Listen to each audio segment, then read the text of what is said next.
Hi అండి. అందరికీ నమస్కారం. Welcome to my channel. నా ఎస్సీపీ మొగుడు ఆఖరి భాగానికి స్వాగతం అండి. ఈ భాగం చూసి స్టోరీ ఎలా ఉందో చెప్పడం మర్చిపోకండి. అలానే మరిన్ని మంచి స్టోరీస్ మన ఛానల్‌లో మీరు వినాలి అనుకుంటే ప్లీజ్ లైక్ చేసి, షేర్ చేసి, సబ్స్క్రైబ్ చేసి సపోర్ట్ అందించండి. ఇంక లేట్ చేయకుండా స్టోరీలోకి వెళ్ళిపోదాం. మమ్మీ! అంటూ అధీర కూడా బెంగతో తల్లిని హత్తుకుపోయింది. లేదు అనుకున్న కూతురు బ్రతికి వచ్చేసరికి సంతోషం పట్టలేకపోతుంది అక్షర. కాసేపటికి ఆ సంతోషం, ఆ ఉద్వేగం నుంచి తేరుకున్న అక్షర పాప ఎలా బ్రతికి వచ్చింది? ఇది ఎలా సాధ్యం? ఆ రోజు పాప చనిపోయిందని బాడీని కూడా ఇచ్చారు. తను చూసింది కదా! అన్ని ఆధారాలు చూపించారు. ఆశ్చర్యంగా అనుకుంటూ, నిన్ను ఇక్కడికి ఎవరు తీసుకొచ్చారు కన్నమ్మా? అడిగింది. డాడీ తీసుకొచ్చారు సంతోషంగా చెప్పింది అదిరా. డాడీనా? అక్షర షాక్ అయింది. డాడీనా? డాడీ ఎవరు కన్నమ్మా? వణుకుతున్న గొంతుతో అడిగింది. హా, డాడీనే. నాకు డాడీ ఉన్నారు, ఇక్కడే ఉన్నారు అని ఎందుకు చెప్పలేదు? కోపంగా అంది అదిరా. కూతురు మాటలకి క్షణకాలం అవాక్కయింది అక్షర. ఆ వెంటనే ఇంతకీ డాడీ ఎవరు, ఎక్కడున్నారు? మనసులో అనుమానం మెదులుతూ ఉండగా అడిగింది. అదిగో అంటూ తనకి కాస్త దూరంలో జీప్ దగ్గర నిలబడి ఉన్న శౌర్యని చూపించింది అదిరా. అక్షర షాక్ అయింది. ఆ వెంటనే గుండెలు దడదడలాడుతూ ఉండగా శౌర్యకి ఎలా తెలిసిపోయింది అనుకుంది. అప్పటి వరకు వాళ్ళ వైపే చూస్తున్న శౌర్య ఎప్పుడైతే అక్షర తన వైపు చూసిందో ఆ వెంటనే చటుక్కున జీప్ ఎక్కి స్టార్ట్ చేసుకుని వెళ్ళిపోయాడు. అక్షర మరింత షాక్తో అయోమయంగా అతను వెళ్ళిన వైపు చూస్తుండిపోయింది. డాడీ వెళ్ళిపోయారు, మనల్ని తీసుకుని వెళ్లకుండా అంటూ ఏడుపు మొదలుపెట్టింది అదిరా. జీపు వెళుతున్న వైపు చూస్తున్న అక్షర ఉలిక్కిపడి కూతురు వైపు చూసింది. అసలే అక్షరకి బుర్ర బద్దలైపోతుంది. శౌర్యకి ఎలా తెలిసిందా అని. కూతురు ఏడుస్తుంటే ఇంతకీ తను డాడీ అని నీకెలా తెలిసింది కన్నమ్మా? బుజ్జగిస్తూ అడిగింది. అక్షర కళ్ళు తుడుచుకుంటూ, పోలీస్ అంకులే మా డాడీ అని నువ్వు ఎందుకు చెప్పలేదు? రోషంగా కోపంగా అంది అధీరా. కూతురు ప్రశ్నకి సమాధానం చెప్పలేకపోయింది. అది కాదు కన్నమ్మ, నీకు తనే డాడీ అని ఎలా తెలిసింది? కూతురు తల మీద ప్రేమగా నిమురుతూ లాలనగా అడిగింది. అధీరా ఆ ప్రశ్నకి సమాధానం చెప్పకుండా తను మా డాడీనే కదా అడిగింది. శౌర్య కన్నమ్మ తండ్రి కాదా? ఇంకా ఎవరైనా ఉన్నారా అని వెనక నుంచి వినపడ్డ స్వరానికి ఉలిక్కిపడి చూసింది. ఎదురుగా స్వేచ్ఛ, ఆమెతో పాటు ఎవరో ఇన్స్పెక్టర్. నిన్నే అక్షర, నీ బిడ్డకి తండ్రి శౌర్యనే కదా?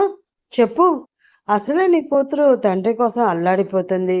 లేకపోతే దారిన పోయే ప్రతి వాడిని డాడీ అని పిలవగలదు. స్వేచ్ఛ మొహంలో ఎంత దాచాలన్నా దాగని కోపం. ఆమె మాటలకి అక్షర మొహం ఎర్రగా కందిపోయింది. కోపంగా స్వేచ్ఛ వైపు చూసింది. అదే నీ కూతురు అడుగుతుంది కదా, చెప్పు నిలదీసింది స్వేచ్ఛ. అక్షర క్షణం పాటు మాట్లాడలేకపోయింది. తప్పు చేస్తేనే మౌనంగా ఉంటారు అక్షర. నువ్వు తప్పు చేశావా అడిగింది స్వేచ్ఛ గంభీరంగా. నేనేం తప్పు చేయలేదు రోషంగా అంది అక్షర. తప్పు చేయలేదా? నువ్వు మొదటి నుంచి అన్ని తప్పులే చేశావు అక్షర. ఏం తప్పు చేశాను చెప్పు? మరి మరింత రోషంగా అడిగింది అక్షర. ఏం తప్పు చేసావా? శౌర్యకి తన బిడ్డ గురించి చెప్పకపోవడం తప్పు కదా? నువ్వు ప్రెగ్నెంట్ అయినప్పుడు చెప్పలేదు. నీకోసం ఇంటి చుట్టూ తిరిగాడు కదా, అప్పుడు చెప్పలేదు. ఏ, తనకి బిడ్డ మీద హక్కు లేదా? పోనీ అప్పుడు కోపంలో ఉన్నావు, తర్వాతైనా చెప్పొచ్చు. చెప్పావు, పోనీ అప్పుడు వదిలే. ఇక్కడికి వచ్చాక ఇద్దరు మళ్ళీ కలుసుకున్నారు కదా, అప్పుడు చెప్పలేదు. తను పొరపాటు పడితే ఆ పొరపాటుని సరిదిద్దలేదు నువ్వు. కనీసం పాప చనిపోయిందని అన్నప్పుడన్నా చెప్పావా? అప్పుడు కూడా చెప్పలేదు. ఏ, శౌర్యకి హక్కు లేదా? తన బిడ్డ గురించి తెలుసుకునే హక్కు, అర్హత లేదనుకున్నావా? నీ ఇష్టానికి నువ్వు అతను తప్పు చేశాడు అని నిర్ణయించుకుని అతనికి శిక్ష విధిస్తారు కోపంగా అంది స్వేచ్ఛ. పాప విషయంలో నేను తప్పు చేశాను, ఒప్పుకుంటాను. కానీ అతను నా పట్ల ప్రవర్తించిన తీరు నీకు తెలీదు. అతను నన్ను పోలీసులకు అప్పగించాడు. అది కూడా తన కెరియర్ కోసం కోపంగా అంది అక్షర. శౌర్యని ప్రేమించాను అంటావు కదా అక్షర. ఇదేనా నీ ప్రేమ? అతను అలా చేయగలడని ఎలా అనుకున్నావు? సరే, పరిస్థితుల వల్ల అలా అన్నావు అని సరిపెట్టుకున్నా, అతను నీ చుట్టూ తిరిగి తన నిర్దోషిత్వాన్ని నిరూపించుకోవాలనుకున్నప్పుడైనా విన్నావా? లేదు. అతనికి అవకాశం ఇవ్వలేదు. కోర్టులు కూడా తప్పు చేసిన వాడికి వాదన వినిపించడానికి అవకాశం ఇస్తాయి. ఆ తర్వాత శిక్షలు వేస్తాయి. కానీ నువ్వు ఏకపక్షంగా నిర్ణయించుకుని శిక్ష వేశావు. నిన్ను పోలీసులకు అప్పగించింది శౌర్య కాదు, ఇతను అంటూ తన పక్కనున్న వ్యక్తిని చూపిస్తూ కోపంగా అంది స్వేచ్ఛ. అక్షర అతని వైపు చూసింది. ఎక్కడో చూసినట్లు అనిపించింది, కానీ గుర్తు రాలేదు. ఇతనే ఆ రోజు శౌర్యకి బాలేదు అని నిన్ను తన జీప్లో తీసుకువెళ్ళిన ఇన్స్పెక్టర్ శ్రీనివాసరావు గారు. ఇప్పటికైనా గుర్తొచ్చిందా? అక్షర అతని వైపు మరొక్కసారి చూసింది. అవును, ఇతనే కదా నన్ను శౌర్యకి హెల్త్ బాలేదని చెప్పి తీసుకువెళ్ళి ఆ గెస్ట్ హౌస్లో పోలీసులకి అప్పచెప్పింది. ఆశ్చర్యంగా అతని వైపు చూసింది. ఇతనే కదా శౌర్యకి బాలేదు అని నిన్ను తీసుకువెళ్ళింది. అతను డ్రాప్ చేశాడని నువ్వు అనుకుంది. పోలీసులు కూడా అలాగే చేశారు కదా. అసలు నిజమేంటో ఈయన చెప్తాడు, నువ్వు విను. నువ్వు ఎంత తప్పు చేసావో ఇప్పటికైనా నీకు తెలుస్తుంది అంటూ చెప్పింది స్వేచ్ఛ. చెప్పండి శ్రీనివాసరావు గారు, అసలు ఆ రోజు ఏం జరిగిందో దీని కళ్ళు తెరుచుకునేటట్లు చెప్పండి. అవును మేడం, ఆ రోజు నేను మీకు అబద్ధం చెప్పాను. శౌర్య సార్కి బాగాలేదు అని. మీరు ఆ మాటలు వినగానే కంగారుగా నాతో వచ్చేశారు. కానీ ఆ రోజు సార్కి ఏమీ కాలేదు. అలా చెప్పమని మా పై ఆఫీసర్లు నా మీద ఒత్తిడి తీసుకువచ్చారు. నేను వాళ్ళ దగ్గర పనిచేసేవాడిని. ఎలా కాదని గలను మేడం? మిమ్మల్ని తీసుకువెళ్ళి వాళ్ళకి అప్పచెప్పాను. అసలు ఈ విషయం శౌర్య గారికి తెలీదు. సుధాకర్ గారి గురించి మిమ్మల్ని అడగమని సార్కి చెప్పిన తర్వాత సార్ కూడా మిమ్మల్ని అడగాలి అని అనుకున్నారు. కానీ ఆ తర్వాత చాలా రోజులైనా అతను చెప్పకపోవడంతో ఆఫీసర్లే ఇతర ఉద్యోగుల ద్వారా సార్ని బాగా రెచ్చగొట్టారు. ఆ రాత్రి బాగా తాగించారు కూడా. ఏమైందో తెలీదు. ఆ తెల్లారి నుంచి సార్ పై ఆఫీసర్లకి ఎదురు తిరిగారు. మీరు ఉద్యోగం నుంచి తీసేసినా నాకు అభ్యంతరం లేదు. నా భార్యని మాత్రం ఇబ్బంది పెట్టను. నా భార్య వైపు కన్నెత్తి చూస్తే ఊరుకోనని వాళ్ళకే వార్నింగ్ ఇచ్చారు. అప్పటి నుంచి సార్ మీద కక్ష పెట్టుకున్నారు. అంతకు ముందు నుంచే మీ మీద వాళ్ళ కోపం. మా పై ఆఫీసర్లు ఒక ఆఫీసర్ కొడుకుని మీరే కదా సాక్ష్యాధారాలతో ఒక అమ్మాయి రేప్ కేసులో పట్టించింది. సార్ అరెస్ట్ చేశారు. ఆ విధంగా మీ మీద కక్ష పెంచుకున్నారు. మీ ఇద్దరిని ఒకేసారి దెబ్బ కొట్టాలని, ఇరికించాలని, అలాగే సుధాకర్ని పట్టుకుంటే తమకు ప్రమోషన్లు వస్తాయని పథకం వేసి ఇరికించాలి అని. ఈ విషయం సార్కి తెలియదు. ఎవరో చెప్తే ఆ రోజు మీ దగ్గరికి వచ్చారు. మీరు ఎంత చెప్పినా వినలేదు. ఈ విషయం బయటకు వస్తే నన్ను కూడా ఇరికిస్తానని మా పై ఆఫీసర్లు బెదిరించడంతో నేను చెప్పలేదు. ఆ తర్వాత ఈ గొడవల వల్లే మీరు విడిపోయారని నాకు తెలిసి చాలా బాధపడ్డాను. సార్కి క్షమాపణ అడుగుతూ అసలు విషయం చెప్పాను. పోనివ్వండి శ్రీనివాసరావు గారు, ఇప్పుడు చెప్పి ఉపయోగం ఏముందిలేండి. ఇందులో మీ తప్పేమీ లేదు. పై ఆఫీసర్లు ఒత్తిడి చేస్తే మీరు మాత్రం ఏం చేస్తారు? నా అక్షరికి నా మీద నమ్మకం లేదు. ఎవరు చెప్పినా నమ్మదు. ఇప్పుడు మీరు చెప్పినా నేను చెప్పించిన అబద్ధం అనుకుంటుంది. వదిలేసేయండి. తను నన్ను నమ్మిన రోజే నా దగ్గరకు వస్తుంది అంటూ ఎంతో బాధపడ్డారు. ఆ తర్వాత నేను మీకు నిజం చెప్పాలని ఎంతగానో ప్రయత్నించాను. కానీ మీరు ఇక్కడ లేరు, అమెరికా వెళ్ళిపోయారని తెలిసింది. తర్వాత సార్ కూడా ఇక్కడి నుంచి వెళ్ళిపోయారు. అప్పటి నుంచి నేను చేసిన తప్పుకి బాధపడని రోజంటూ లేదు. నా వల్ల మీ ఇద్దరు విడిపోయారని చాలా కుమిలిపోయాను మేడం. ఎలా మిమ్మల్ని కాంటాక్ట్ అవ్వాలో తెలియలేదు. ఈ గొడవ తర్వాత నేను కూడా ఇక్కడి నుంచి ట్రాన్స్ఫర్ చేయించుకుని వెళ్ళిపోయాను. కొన్నాళ్ళకి ఇవన్నీ మర్చిపోయి నా డ్యూటీ నేను చేసుకుంటూ ఉండగా ఇదిగో ఈ మేడం వచ్చి నన్ను కలిశారు. మీ ఇద్దరు ఇప్పుడు హైదరాబాద్లో ఉంటున్నారని నిజం చెప్పమని అడిగారు. అందుకే మేడం నేను ఇప్పుడు ఇక్కడికి వచ్చాను. ఇందులో శౌర్య సార్ తప్పేమీ లేదు. అంతా మా పై ఆఫీసర్లు చేసిన కుట్రే. మీరు ఒక్క క్షణం ఆలోచిస్తే బాగుండేది. నన్ను క్షమించండి మేడం. ఆ రోజు మీకు అబద్ధం చెప్పి మిమ్మల్ని తీసుకువెళ్ళాను అన్నాడు అతను. అక్షరకి షాక్‌తో నోట మాట రానట్లు చూస్తుంది. కానీ మా డాడీ ఎంక్వైరీ చేసినప్పుడు కూడా శౌర్యని ఇలా చేశాడు అని తెలిసింది. బలహీనంగా వచ్చింది అక్షర గొంతు. అలా అని అందరితో చెప్పించారు మేడం. ఇంత చేసిన వాళ్ళకి అబద్ధ సాక్ష్యం చెప్పించడం ఒక లెక్క. వంశీ సార్ కూడా బోల్తా పడ్డారు. ఎంత ఐఏఎస్ ఆఫీసర్ అయినా కూతురు దగ్గరికి వచ్చేసరికి ఆ తెలివితేటలు పనిచేయలేదు. మీరు బాధపడుతున్నారు అన్న ఒక్కటే వంశీ సార్‌లో ఉంది.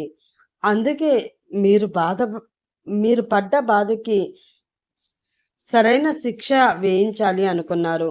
ఒకవేళ అతను నిజంగా చెయ్యకపోతే తప్పు చేసిన వాడిని అవుతానని వంశీ సార్ చాలాసార్లు తను స్వయంగా ఎంక్వైరీ చేయించడమే కాక తనకు తెలిసిన ఆఫీసర్లతో కూడా ఎంక్వైరీ చేయించారు. ఎన్నిసార్లు చేయించినా పదే పదే అదే అబద్ధం చెప్పించారు. దాంతో వంశీ సార్ కూడా అదే నిజమని నమ్మారు. కేసులు పెట్టడంతో అందరూ భయపడ్డారు. మీరే కేసు విత్‌డ్రా చేసుకోవడంతో మేమందరం బ్రతికిపోయాము. నన్ను క్షమించండి మేడం. మీ ఇద్దరిని విడగొట్టిన పాపం నన్ను వెంటాడుతుంది అంటూ ఎంతగానో బాధపడ్డాడు. అక్షర ఏం మాట్లాడలేకపోయింది. ఇన్నాళ్ల తర్వాత వచ్చి అతను నిజం చెప్తూ ఉంటే ఏం చేయాలో పాలుపోలేదు. సాక్ష్యాలన్నీ సౌరికకి వ్యతిరేకంగా ఉన్నాయి. వాటికంటే కూడా రాత్రి ఎలాగైనా నిజం చెప్పిస్తాను అన్న అతని మాటలు తన మీద చాలా ప్రభావం చూపించాయి. అప్పుడప్పుడు శౌర్య ఇలా చేశాడా అనిపించినా తనకు జరిగిన అవమానం, ఆ గాయాలు, థర్డ్ డిగ్రీ ట్రీట్మెంట్ తనని నమ్మకుండా చేశాయి. అక్షర బాధపడుతుంది. ఇప్పటికైనా తెలిసిందా శౌర్య ఏ తప్పు చేయలేదని? ఒక్క క్షణం ఆలోచించి ఉంటే ఇంత బాధపడేవాళ్ళు కాదు. నువ్వు చేసిన తప్పుకి నువ్వు బాధపడ్డావు. అది నీ కర్మ. కానీ శౌర్యని కూడా ఈ 4 ఏళ్ళు బాధ పెట్టావు. అతను నువ్వు లేక ఎంత నరకం అనుభవించాడో నీకు తెలుసు. పాప గురించి చెప్పకుండా మరింత నరకం పెట్టావు అంటూ చెడామెడా దులిపేసి వెళ్ళిపోయింది స్వేచ్ఛ. అక్షర స్తంభించిపోయినట్లు అక్కడే నిలబడిపోయింది.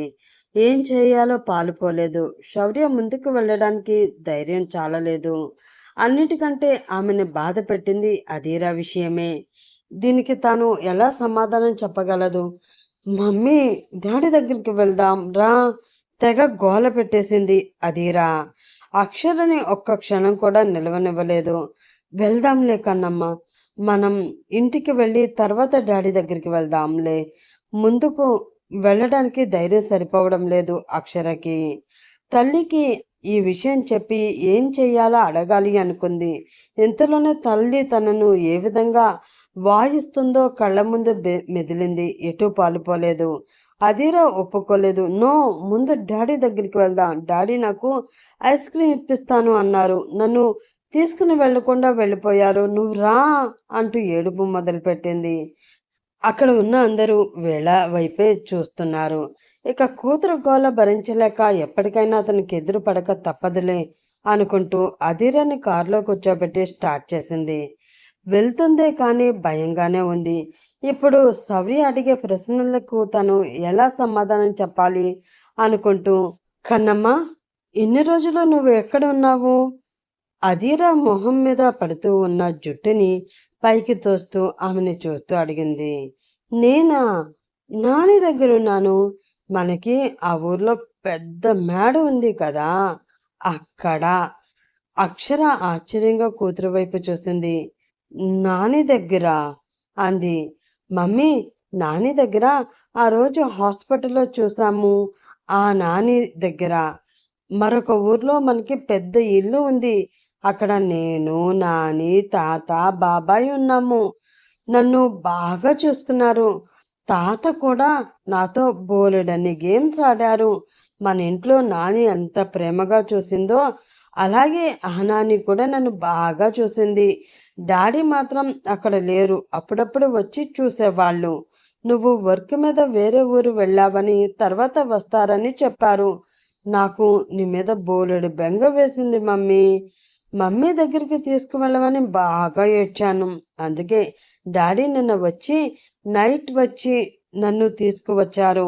అంటూ అక్కడ విశేషాలు గడగడా చెప్పేసింది. కూతురు చెప్పిన మాటలకి అక్షర ఆశ్చర్యపోయింది. అంటే ఇన్ని రోజులు కన్నమ్మ అత్తయ్య దగ్గర ఉందా?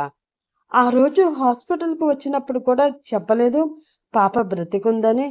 ఒక్కసారి కూడా శౌర్య తనకి చెప్పలేదు. తను ఎంత ఏడ్చింది. ఆ రోజు అతనితో ఇంటికి వెళ్ళినప్పుడు కూడా అయినా చెప్పలేదు. కోపం వచ్చింది. శౌర్య ఇంటికి వచ్చేశాడు. పాపని తల్లికి అప్పగించేశాడు. తన బాధ్యత తీరిపోయింది. నిజంగా బాధ్యత తీరిపోయిందా? అంతరాత్మ అతన్ని ప్రశ్నించింది. అతనికి చాలా బాధగా ఉంది అధీర గురించి. అక్షర తనకి చెప్పకపోవడం, ప్రెగ్నెంట్ అయిన విషయము చెప్పలేదు. పాప పుట్టిన విషయము చెప్పలేదు. కనీసం ఇక్కడికి హైదరాబాద్ వచ్చిన తర్వాత కూడా చెప్పలేదు. పాప చనిపోయిందని అనుకున్నప్పుడు చెప్పలేదు. అంటే ఇంకా తనని దుర్మార్గుడిగానే అనుకుంటుందా? నిజంగా తనని క్షమించి ఉంటే చెప్పకుండా ఉండేది కాదు కదా! ఆమెకి తనతో కలిసి బ్రతకాలని లేదు. అందుకే పాప విషయం చెప్పలేదు. ఆ రాత్రి తనని ఇంటికి తీసుకువచ్చినప్పుడు అక్షరాల ఏడుస్తుంటే తను తట్టుకోలేకపోయాడు. పాప బ్రతికే ఉంది అని చెప్పేద్దాం అనుకున్నాడు. కానీ అంతలోనే పరిస్థితులు గుర్తువచ్చాయి. పైగా పాప విషయం ఇప్పటికే తనకి చెప్పకపోవడంతో అతనికి కోపం వచ్చింది. తాను బాధపడ్డాడు కదా, బాధపడని అనుకున్నాడు. అసలు పాప విషయం తనకి ఎలా తెలిసిందో గుర్తొచ్చింది శౌర్యకి. అక్షర పాప విషయమై తన ఆఫీస్కు వచ్చి కాలర్ పట్టుకుని నిలదీసి వెళ్ళిపోయిన తర్వాత తాను తమ టీంని వాళ్ళందరినీ పంపించేశాడు. స్వేచ్ఛ మాత్రం అక్కడే ఉంది. ఆమె ఏదో అడగబోతుండగా అటెండర్ వచ్చి చెప్పాడు, ఎవరో అతను మిమ్మల్ని చాలా అర్జెంటుగా కలవాలి అని వచ్చాడు సార్. ఇప్పుడు నేను కలవనని చెప్పు. అసలే చిరాకులో ఉన్నా తాను అన్నాడు. సరే సార్ అంటూ మళ్ళీ వెంటనే వచ్చి చాలా అర్జెంట్ అంట సార్. రిషి అని తన పేరు చెప్పమన్నాడు. కలవనంటే వెళ్ళిపోతాను అన్నాడు. ఏంటి? అతని పేరు ఏమన్నావు? ఆశ్చర్యంగా అడిగాడు శౌర్య. రిషి అంట సార్ అన్నాడు. మరి ముందే చెప్పొచ్చు కదా రమ్మను ఆశ్చర్యపోతూ అన్నాడు. రిషి లోపలికి వచ్చాడు. ఇద్దరు ఒకరినొకరు చూసుకున్నారు. కూర్చో రిషి, ఎలా ఉన్నావు అడిగాడు శౌర్య. ఎలా ఉంటాం అనుకున్నావు? కన్నమ్మ తప్పిపోయింది, ఆ బాధలో ఉన్నాం. నీ సహాయం కోసం వచ్చాను శౌర్య అన్నాడు రిషి. అలా మాట్లాడడం శౌర్యకి బాధ కలిగించింది. సహాయం కాదు రిషి, ఆదేశించు. నన్ను ఏదైనా అడిగే హక్కు, ఆదేశించే రైట్స్ నీకున్నాయి అన్నాడు శౌర్య. నిన్నెలా ఆదేశించగలను శౌర్య? ఆ హక్కులు నువ్వు మాకు ఉంచలేదు కదా గంభీరంగా అన్నాడు రిషి. మీరు నన్ను కాదనుకున్నారు కానీ నేను మిమ్మల్ని ఎప్పుడూ కాదనుకోలేదు. ఇప్పటికీ ఎప్పటికీ నేను మీ వాడినే రిషి శౌర్య బాధగా అన్నాడు. అలానే అనుకున్నాను శౌర్య, కానీ కాదని తెలిసిపోయింది. అదంతా ఇప్పుడెందుకులే. అమ్ము తప్పిపోయింది. నువ్వు వెతుకుతున్నావని తెలుసు. కానీ పర్సనల్‌గా వచ్చి చెప్తే బాగుంటుందని. కన్నమ్మ దొరకకపోతే అక్షర బ్రతకలేదు. దాని ప్రాణాలన్నీ పాప మీదే పెట్టుకుని బ్రతుకుతుంది. ప్లీజ్ ఎలాగైనా సరే పాపని వెతికి తెచ్చివ్వు. ఇది నీ కనీస బాధ్యత. దాన్ని ఎలాగో సంతోషపెట్టలేకపోయాం. నీ ప్రేమని నమ్మి నా చెల్లెల్ని నీ చేతిలో పెట్టాను. నా తల్లిదండ్రులు కాదంటున్నా, కానీ నువ్వు ఆ మాట నిలబెట్టుకోలేకపోయావు. కనీసం పాప విషయంలోనైనా నీ బాధ్యతని నిలబెట్టుకో శౌర్య అన్నాడు రిషి గంభీరంగా. శౌర్య మొహం వెలవెలబోయింది. అతను ఎందుకిలా అంటున్నాడో అర్థం కాలేదు. కానీ అతని బాధలో ఉన్నాడు అని తమాయించుకుంటూ, మీరు ఎవరు నా మాటలు నమ్మరు అని నాకు బాగా తెలుసు రిషి. నన్ను ఎంతగానో ప్రేమించిన నా భార్య అక్షరనే నన్ను నమ్మలేనప్పుడు నువ్వు ఎలా నమ్ముతావులే. పాపని నేను వెతుకుతున్నాను. నా సాయి శక్తిలా ఎంతగానో ప్రయత్నం చేస్తున్నాను. పాప అంటే నాకు చాలా ఇష్టం రిషి. నా బిడ్డ కాకపోయినా నాకు ప్రాణం. శౌర్య గొంతు ఎందుకో పట్టేసింది. నీ బిడ్డ కాకపోవడం ఏంటి శౌర్య ఆశ్చర్యంగా అన్నాడు రిషి. అవును, నా బిడ్డ ఎలా అవుతుంది శౌర్య? తను అక్షర కూతురు కదా. మీ బావ గగన్ని పెళ్లి చేసుకుంది కదా. వాళ్ళిద్దరికీ పుట్టిందే కదా అదిరా. అయినా నాకు ఏమీ బాధ లేదు. నా దగ్గర పొంతలేని సంతోష నా దగ్గర పొందలేని సంతోషాలన్నీ అతని దగ్గర పొందింది బాధగా అన్నాడు. తన మాటలకి రిషి మొహం ఎర్రబడింది. ఏమంటున్నావు నువ్వు కోపంగా అన్నాడు. అతని కోపానికి తెల్లబోతూ, నేను ఇప్పుడేమన్నాను? గగన్ పాపే కదా అన్నాడు. అంతే కదా అన్నాడు. మళ్ళీ అదే మాట? ఎవరు చెప్పారు? కన్నమ్మ గగన్ కూతురని కోపంగా అన్నాడు రిషి. ఎవరు చెప్పడం ఏంటి రిషి? కన్నమ్మ అక్షర గగన్ కూతురే కదా శౌర్య అన్నాడు. మళ్ళీ మళ్ళీ అదే మాట చెప్తున్నావు. గగన్ కూతురు ఎందుకు అవుతుంది అది? కోపంగా అన్నాడు రిషి. మరి ఎవరి కూతురు? శౌర్య అన్నాడు. ఎవరి కూతురు అని నీ కూతురు గురించి నన్నే అడుగుతున్నావా శౌర్య? ఆగ్రహంగా అన్నాడు రిషి. ఆ మాటతో షాక్ అయ్యాడు శౌర్య. ఏమన్నావు రిషి అన్నాడు. అవును, అదిరా నీ కూతురే, ఎర్రబడ్డ మొహంతో అన్నాడు రిషి. శౌర్య తల తిరిగిపోతుంది. నువ్వు చెప్పేదేంటి నాకు అర్థం కావట్లేదు అన్నాడు. కన్నమ్మ నీ కూతురు, నీకు అక్షరకి పుట్టిన బిడ్డ. మరి కన్నమ్మ అంటే నీకు ఇష్టం, నేను తనతో స్నేహం చేశాను అంటున్నావు. ఇన్ని రోజులైంది, పాప నీ కూతురని తెలీదా? ఎవరని అనుకుంటున్నావు? అంటే నా చెల్లెలు ఎవరితోనో. రిషి మొహం కందగడ్డలా అయ్యింది. అతని మొహం చూసేసరికి శౌరికి భయం వేసింది. కన్నమ్మ తన కూతురా? ఇదెలా సాధ్యం? మరి అక్షర తనకి చెప్పలేదే అనుకుంటూ, అక్షర నాకు ఈ విషయం చెప్పలేదు, తను నా కూతురైతే ఎందుకు చెప్పలేదు అన్నాడు. నీ మీద కోపంతో చెప్పుండదు, అయితే మాత్రం నీ కూతురని నీకు తెలియకుండా ఎలా ఉంది శౌర్య? ఆగ్రహం ముంచుకొస్తుండగా అన్నాడు రిషి. నాకెలా తెలుస్తుంది రిషి? తను ప్రెగ్నెంట్ అయిన విషయం కూడా నాకు తెలియదు కదా. మీ ఇంటికి అన్నిసార్లు వచ్చినప్పుడు ఎవరైనా చెప్పారా? అమెరికా వెళ్ళిపోయింది అన్నారు, నేను అలాగే అనుకున్నాను. ఇక్కడికి వచ్చిన తర్వాత మీ బావని పెళ్లి చేసుకుంది అనుకున్నాను, అదే నేను అడిగాను అంటూ చప్పున ఆగిపోయాడు. అంటే తను గగన్ని పెళ్లి చేసుకున్నావా అని అడగడంతో అక్షర కోపంలోను పాపని తీసుకుని వెళ్ళిపోయింది అందుకే అన్నమాట అనుకున్నాడు. ఏంటి ఏమంటున్నావు అన్నాడు. అదే ఒకరోజు అక్షర వర్షంలో తడిచిపోయింది, మా ఇంటికి వచ్చింది. అప్పుడే నన్ను ఎందుకు మోసం చేసావు, గగన్ని ఎందుకు పెళ్లి చేసుకున్నావు అని అడిగాను. అప్పుడు ఏం సమాధానం చెప్పకుండా వెళ్ళిపోయింది. ఓ మై గాడ్, నీకు నువ్వే ఉన్నవి లేనివి ఊహించేసుకుంటావు మేనా? నువ్వు అలా అడగడంతో దానికి కోపం వచ్చినట్లుంది. అసలే దానికి తిక్క, నీకు తెలుసు కదా అన్నాడు రిషి కోపంగా. అవును, కానీ కన్నమ్మ తన కూతురా? ఆశ్చర్యపోతూ అనుకున్నాడు. వెంటనే ఆ రాత్రి ఆమెని బలవంతం చేయడం గుర్తొచ్చింది. ఆ క్షణం గుర్తొచ్చిన ప్రతిసారి తను సిగ్గుతో చితికిపోతూనే ఉన్నాడు. ఆ రాత్రికి గుర్తుగా కన్నమ్మ ఊపిరి పోసుకుందన్నమాట. శౌరికి సంతోషంతో కళ్ళ వెంట నీళ్లు వచ్చాయి. దాన్ని ఎలా గుర్తించలేకపోయాడు తన బిడ్డని? అందుకే నా పాప దగ్గరికి తీసుకున్నప్పుడల్లా తను నీ మనిషి అని తన మనసు చెప్పేది, కానీ తను పట్టించుకునేవాడు కాదు. అక్షరైనా చెప్పొచ్చు కదా. ఎందుకు చెప్తుందిలే, తన మీద పీకల దాకా కోపం ఉంది కదా. అసలే ప్రెగ్నెంట్ అయిన విషయం, పాప పుట్టిన విషయమే చెప్పని తను ఇప్పుడు గగన్తో అనుకుంటే ఇంకెందుకు చెప్తుంది అనుకుంటూ, తను చెప్పలేదు సరే, నువ్వెందుకు చెప్పలేదు? అమ్మా నాన్న కూడా బాధ్యత లేదా? అక్షర ప్రెగ్నెంట్ అయితే చెప్పాలన్న కనీస ధర్మం లేదా? సరే, మేమిద్దరం గొడవ పడడం అయితే మాత్రం చెప్పరా? పాప పుట్టినప్పుడు నాకు చెప్పరా? కోపంగా అన్నాడు శౌర్య కందిపోయిన మొహంతో. అక్షర ప్రెగ్నెంట్ కాగానే మమ్మీ నీకు చెప్తానంది శౌర్య. అక్షర చెప్తే చేస్తానని మా అందరినీ బెదిరించింది. ఇంకా ఏం చేయలేక ఊరుకున్నాం. కానీ అక్షర డెలివరీ అయ్యేటప్పుడు నిన్నే కలవరించింది. నీకోసం ఎంతగానో ఎదురుచూసింది. అది చూసి మమ్మీ నన్ను మీ ఇంటికి పంపించింది. మా ఇంటికి వచ్చావా నువ్వు? ఆశ్చర్యంగా అన్నాడు. అవును. అప్పుడు మీ అమ్మగారు లేరు, మీ నాన్నగారు ఉన్నారు. ఆయనకి చెప్పాను. చెప్తే ఏమన్నాడో తెలుసా? ఆ రోజు జరిగింది మొత్తం చెప్పాడు. నువ్వు లేవు అని, నువ్వు మీ మరదల్ని పెళ్లి చేసుకున్నావని, ఆ పాప నీకు పుట్టలేదని మీ డాడీ నానా కోతలు కూశాడు. నా చెల్లెలు క్యారెక్టర్ని తప్పుపట్టాడు. ఎర్రబడింది రిషి మొహం. అలాంటి పరిస్థితుల్లో మళ్ళీ నీ దగ్గరికి ఎలా రాను? నువ్వు పెళ్లి చేసుకున్నావని ఎప్పుడైతే తెలిసిందో ఇంకప్పుడే నీ మీద నాకు కోపం, విరక్తి వచ్చేసాయి. నా చెల్లి వద్దనుకున్నప్పుడు ఇంకా నీతో నాకెందుకులే అనుకున్నాను అన్నాడు రిషి. జరిగింది వినగానే శౌరికి మతిపోయింది. డాడీకి చెప్తే కనీసం ఒక్క మాట కూడా చెప్పలేదు. పైగా అక్షరని అనుమానిస్తాడా? నా బిడ్డని అనుమానిస్తాడా? మా డాడీ తరపున నేను క్షమాపణ చెప్తున్నాను.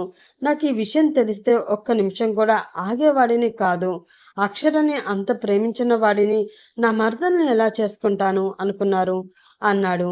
మీ డాడీ చెప్తే నమ్మకుండా ఎలా ఉంటాము శౌర్య? చెప్పింది వేరే ఎవరో అయితే కావాలని చెప్పాడు, పొరపాటు పడ్డారు అనుకుంటారు. కానీ మీ డాడీనే స్వయంగా చెప్పినప్పుడు ఇంకేం చేస్తాము? అందుకని ఇక అక్షరని నీ దగ్గరికి వెళ్ళమని నేను కానీ మమ్మీ కానీ చెప్పలేదు, ఇబ్బంది పెట్టలేదు. ఈ విషయం మమ్మీకి నాకు తప్ప ఎవరికీ తెలీదు. అక్షరేఖ అక్కడ ఉండడం అంటే ఇక్కడికి వచ్చేసింది. నువ్వు తన దగ్గరికి రాకపోవడంతో ఏమనుకుందో ఏమో మాకైతే తెలీదు. అప్పటికి మధ్యలో నీ గురించి ప్రస్తావిస్తూనే ఉన్నాం. కానీ తను ఎప్పటిలాగా కోపంగానే ఉండేది. నువ్వు ఇక్కడికి వచ్చావని తెలిసిన తర్వాత మీ ఇద్దరి మధ్య బంధం ఏర్పడుతుంది అని అనుకుంటే ఇద్దరు దూరంగానే ఉన్నారు. సరే, నీకు పెళ్ళయిందని అక్షరకి తెలిసిందేమో, అందుకనే దూరంగా ఉంటుందేమో అనుకున్నాము. కానీ నీకు పెళ్ళి అవ్వలేదని అక్షరకి తెలియదు అన్నమాట బాధగా అన్నాడు. అక్షరకి కూడా తను మరో పెళ్లి చేసుకుందాం అని దూరంగా ఉందా? పైగా కన్నమ్మ విషయంలో తన మాటలు శౌర్య బాధపడ్డాడు. సారీ రిషి, నేను మళ్ళీ రావాల్సింది. అక్షర కోపంలో ఉంది, అమెరికా వెళ్ళిపోయిందని తెలియగానే మళ్ళీ మీ ఇంటికి రాలేదు. ఇక్కడ నుంచి ట్రాన్స్ఫర్ చేయించుకుని వేరే రాష్ట్రం వెళ్ళిపోయాను. చాలా తప్పు చేశాను. బాధపడ్డాడు శౌర్య. సరే శౌర్య, జరిగిందేదో జరిగిపోయింది. ఇప్పుడు అది కాదు, కన్నమ్మ దొరకకపోతే అక్షర బ్రతకలేదు. దాని ప్రాణాలన్నీ పాప మీదే పెట్టుకుని బ్రతుకుతుంది. ప్లీజ్ ఎలాగైనా సరే పాపని రక్షించు అన్నాడు. కన్నమ్మ నా కూతురని తెలియక ముందే పాపని రక్షించడానికి ఎన్నో ప్రయత్నాలు చేశాను రిషి. అలాంటిది నా కూతురని తెలిస్తే ఊరుకుంటానా? ఎవరి కూతురైనా సరే చిన్న పాప తప్పిపోతే నిర్లక్ష్యం చేసేవాడిని కాదు. ఎలాగైనా పాపని రక్షిస్తాను. నువ్వు ఇంటికి వెళ్ళు రిషి. కానీ నువ్వు నన్ను కలుసుకుని ఈ విషయాలన్నీ నాకు చెప్పినట్లు మాత్రం అక్షరకి తెలియకూడదు అన్నాడు. అదేంటి అన్నా? ప్లీజ్, నేను చెప్పేంత వరకు ఈ విషయం అక్షరకి తెలియడానికి వీల్లేదు అన్నాడు. ఏంటో మీ ఇద్దరు మా అందరినీ ఫుట్బాల్ ఆడుకుంటున్నారు. సరే, ఇప్పుడు ఈ విషయం అంతా ముఖ్యం కాదు. పాప దొరకడం ముఖ్యం. అలాగే చేస్తా. మా ప్రయత్నాలు మేము చేస్తున్నాం. నువ్వు పోలీస్ ఆఫీసర్వి, మీకు చాలా నెట్వర్క్ ఉంటుంది కాబట్టి ప్లీజ్ త్వరగా పాపని తీసుకురా. పైగా 2 రోజుల్లో పాపకి ఆపరేషన్ తెలుసు కదా అన్నాడు. శౌర్యకి గుర్తొచ్చింది. అదే భయంగా ఉంది. తొందరగా పాపని పట్టుకుంటాను, నువ్వు వెళ్ళు అంటూ అప్పుడే స్వేచ్ఛ అక్కడ ఉందని గుర్తొచ్చి ఆమె వైపు చూశాడు. జరిగిందంతా నోరు తెరుచుకుని చూస్తూ ఉంది స్వేచ్ఛ. ముందు నుంచి మీ ఇద్దరి మీద అనుమానంగా ఉంది. ఎన్నిసార్లు అక్షరాన్ని అడిగినా ఏమీ లేదని కొట్టిపరేసేది. అయినా నాకు అనుమానమే. అయితే అక్షర భర్తవి నువ్వే అన్నమాట. షాక్ నుండి తేరుకున్న స్వేచ్ఛ అంది. అవును, విన్నావుగా. ఈ విషయం అక్షరకి చెప్పకు ప్లీజ్ అన్నాడు శౌర్య. సరిపోయారు ఇద్దరు. రిషి అన్నయ్య అన్నట్లు మమ్మల్ని ఫుట్బాల్ ఆడుకుంటున్నారు. సరే చెప్పను, కానీ అన్నయ్య అన్నట్లు పాపని త్వరగా వెతికి తీసుకురా శౌర్య. లేకపోతే తను చాలా డేంజర్లో పడుతుంది, తెలుసు కదా అంది. తెలుసు. మీ ఇద్దరు ఇంటికి వెళ్ళండి. పాపని తీసుకువచ్చేంత వరకు మీకు మొహం చూపించను అన్నాడు. అందరూ వెళ్ళిపోయారు. పాపని ఎక్కడ దాచి ఉంటారా అని ఆలోచిస్తూ తన టీంని పోలీసు వాళ్ళంతా సిటీ అంతా జల్లెడ పట్టించాడు. రోజు గడిచిపోయినా సమాచారం లేదు. అలా ఆలోచిస్తూ ఆఫీస్లోనే ఉండిపోయాడు. అర్ధరాత్రి దాటుతున్నా ఒక ఇన్స్పెక్టర్ నుంచి తనకి సమాచారం వచ్చింది. హైదరాబాద్కి 100 కిలోమీటర్ల దూరంలో ఉన్న పాడుబట్ట భవంతిలో పాపని దాచారు అన్న సమాచారం. వెంటనే అనిల్ వెంకట్ని తీసుకుని తను బయలుదేరి వెళ్ళాడు. లోకల్ పోలీసులకి ఇన్ఫర్మేషన్ ఇచ్చాడు. తను వెళ్లేసరికి లోకల్ పోలీసులు అక్కడికి వచ్చి పరిశీలిస్తున్నారు. తను వెళ్ళగానే లోపల చాలా మంది ఉన్నట్లున్నారు సార్. మీరు చెప్పారుగా లోపలికి వెళ్ళొద్దని, అందుకే మీకోసమే వెయిట్ చేస్తున్నాం అన్నారు. పాపని బంధించిన ప్లేస్ అన్నాడు. దూరంగా కనిపిస్తున్న బంగ్లాలన్నీ చూస్తూ అవును సార్ అన్నాడు. సరే రండి, కానీ లోపలికి నేను వెళ్తాను, ఆ తర్వాత మీరు రండి. ఎవడు అడ్డుపడ్డా వెనక ముందు ఆలోచించకుండా మక్కిలు ఎరగదీయండి. అవసరమైతే కాల్చి పారేయండి. ఏదైనా అయితే నేను చూసుకుంటాను అన్నాడు.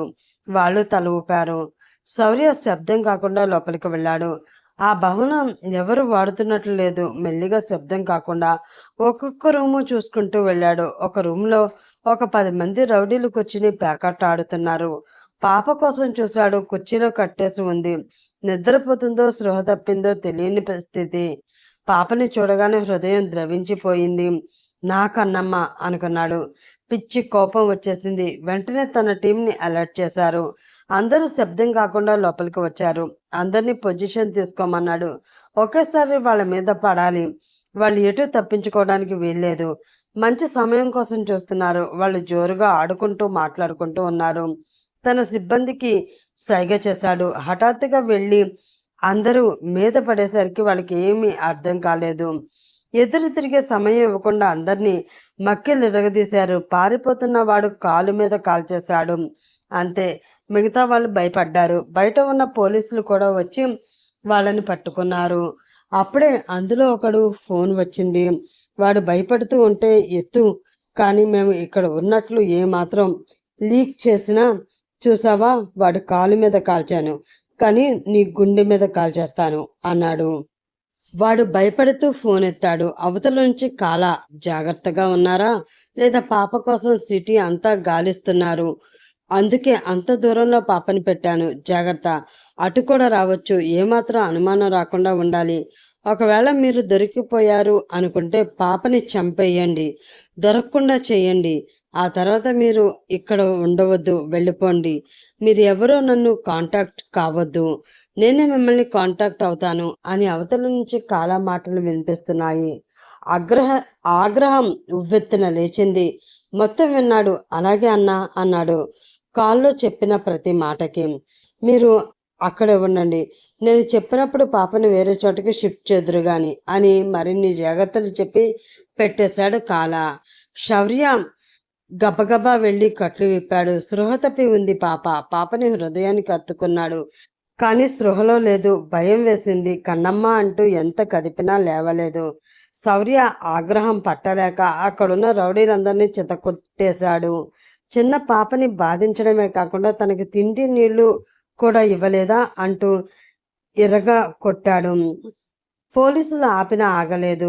వీళ్ళు ఎవరిని వదలొద్దు, వీళ్ళందరినీ దగ్గర ఫోన్ వీళ్ళందరి దగ్గర ఫోన్ హ్యాండ్ ఓవర్ చేసుకోండి, అరెస్ట్ చేసినట్లు అసలు చూపించవద్దు అంటూ హైదరాబాద్ నుంచి వచ్చిన తన టీం వైపు చూస్తూ వాళ్ళందరినీ మీ కష్టాలని తీసుకోండి, వీళ్ళు అండర్ గ్రౌండ్కి పారిపోయినట్లే ఉండాలి అని చెప్తూ ఆ ఊరి ఎస్ఐ వైపు చూసి ఈ విషయం బయటికి రాకూడదు, మీరు ఈ ఆపరేషన్లో పాల్గొన్నట్లు ఎవరికీ తెలియకూడదు, బయటికి వస్తే అన్నట్లు చూశాడు. లేదు సార్, మేము ఎవరికి చెప్పమన్నాడు.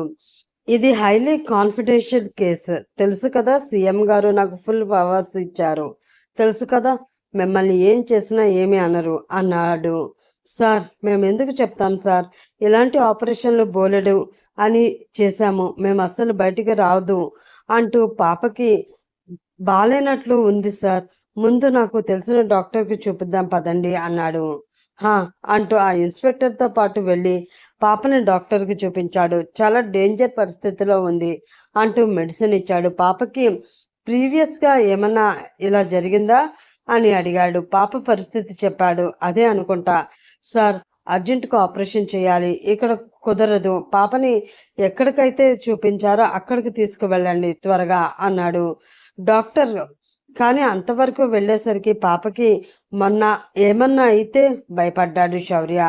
ఒక 2-3 గంటలకి ఏమీ కాదు సార్, నేను మెడిసిన్ ఇచ్చాను కదా, పర్వాలేదు, మీరు మాత్రం అర్జెంటుగా వెళ్ళి పాపని హాస్పిటల్లో జాయిన్ చేయండి, ఆపరేషన్ వెంటనే చేయాలి అన్నాడు డాక్టర్. వెంటనే వెంకట్ తను పాపని తీసుకుని ఆగమేఘాల మీద హైదరాబాద్ వచ్చారు. పాపని చూపించిన అదే హాస్పిటల్లో చూపించాడు. పాప పరిస్థితి చూసి డాక్టర్లు కూడా కంగారు పడ్డారు. అప్పటికే పాప కిడ్నాప్ అయిన విషయం వాళ్ళకి తెలుసు. డాక్టర్ శృతి పాపని చూసి వెంటనే తన సీనియర్కి ఫోన్ చేసి పరిస్థితి చెప్పింది. ఆయన వెంటనే వచ్చాడు. ఇద్దరు ఏదో డిస్కస్ చేసుకుని వెంటనే ఆపరేషన్ చేయాలి అన్నారు. చెయ్యండి, కానీ పాప ఇక్కడ ఉన్నట్లు ఎవరికి తెలియడానికి వీల్లేదు, ఇది చాలా పెద్ద కేసు, బయటపడింది అంటే పాపకి ప్రమాదం అన్నాడు. మాకు తెలుసు సార్, ఈ విషయం ఎవ్వరికీ చెప్పం, ఒక్క మాట కూడా బయటపడదు అన్నారు. మీ సిబ్బందికి కూడా చెప్పండి. పాప విషయం ఒక్కరు కూడా బయటికి వెళ్ళినా బాగుండదు హెచ్చరించాడు శౌర్య. అమ్మ హాస్పిటల్ నుంచి ఒక్క మాట కూడా బయటికి వెళ్ళదు. మీకు మాట ఇస్తున్నాం, మీరు భయపడకండి అని చెప్పారు. పాపని ఆపరేషన్ థియేటర్లోకి తీసుకువెళ్ళాడు. శౌర్య గుండెలో అరచేతిలో పెట్టుకుని కూర్చున్నాడు. ఏమీ కాదు సార్, భయపడకండి ఓదార్పుగా అన్నాడు వెంకట్. పాపని తను రక్షించిన పాప పరిస్థితి అసలు బాగాలేదు. ఈ ఆపరేషన్లో ఏదైనా అయితే, పాపకి ఏమన్నా అయితే అక్షర మొహం చూడగలడా? అక్షర ఏమైపోతుంది? తన కూతురని తెలిసి కొన్ని గంటలు కూడా గడవక ముందే పాపని తనకి దూరం అవుతుందా? డాడీ అని పిలుపుకు నోచుకోకుండానే శౌర్యకి కళ్ళంట నీళ్లు వచ్చేస్తున్నాయి. కొన్ని గంటలు గడిచిన తర్వాత ఆపరేషన్ థియేటర్ తలుపులు తెరుచుకున్నాయి. శౌర్య హడావిడిగా వెళ్ళాడు, కానీ అతనికి భయంతో మాటలు రావడం లేదు. అది గమనించిన సీనియర్ డాక్టర్ ఆపరేషన్ సక్సెస్ అయింది, పాపకి ఇంకేమీ పర్వాలేదు, కానీ స్పృహ రావడానికి టైం పడుతుంది, కానీ చాలా కేర్ఫుల్గా చూసుకోవాలి అన్నాడు. శౌర్యకి సంతోషంతో కళ్ళలో నీళ్లు వచ్చాయి. Thank you doctor, thank you, నా కన్నమ్మని బ్రతికించారు అతని చేతులు పట్టుకుని మరీ చెప్పాడు. శౌర్య ఎగ్జైట్మెంట్ అర్థం చేసుకున్నాడు. అయినా డాక్టర్లు, మా కర్తవ్యం మేము నెరవేర్చుకున్నాము, ఇందులో మాది ఏమీ లేదు అన్నాడు. పాపని చూడొచ్చా అన్నాడు శౌర్య. ఇప్పుడే కాదు, ఆపరేషన్ ఇప్పుడే కదా అయ్యింది, ఐసీయూలోనే ఉంది, ఇంకా పాప నీ రూమ్కి షిఫ్ట్ చేసిన తర్వాత చూద్దరు కానీ అన్నాడు. పాప బ్రతికింది అన్న విషయం తెలిస్తే మళ్ళీ కాల పాపని చంపడానికి చూస్తాడు. అలా వాళ్ళని అడ్డుకోవాలి అంటే వాళ్ళకి ఇదే మార్గం. శౌర్య కూడా తెలిసింది ధనంజయ్ వాళ్ళ ప్లాన్, అందుకే భయపడ్డాడు. కాబట్టి ఈ విషయం బయటపడకూడదు అనుకున్నాడు. అక్షరకి పాపని కొన్ని రోజులు రహస్యంగా ఉంచాలి అనుకుంటున్నాడు అని కూడా చెప్పకూడదు అనుకున్నాడు.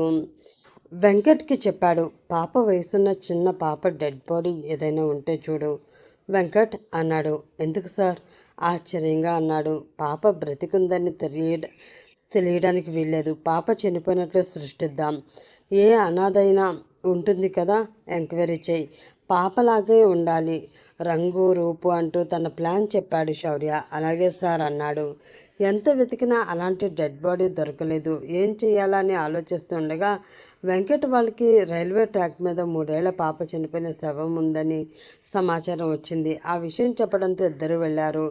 రైల్వే పోలీసులు ఉన్నారు పాప శవం దగ్గర. అది రైల్వే పరిధిలోకి వస్తుంది.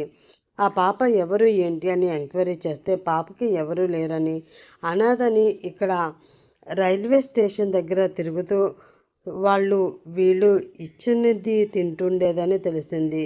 వినగానే జాలి వేసింది శౌర్యకి. పాప శవాన్ని చూశాడు. దాదాపు కన్నమ్మ వయసే, అదే కలర్.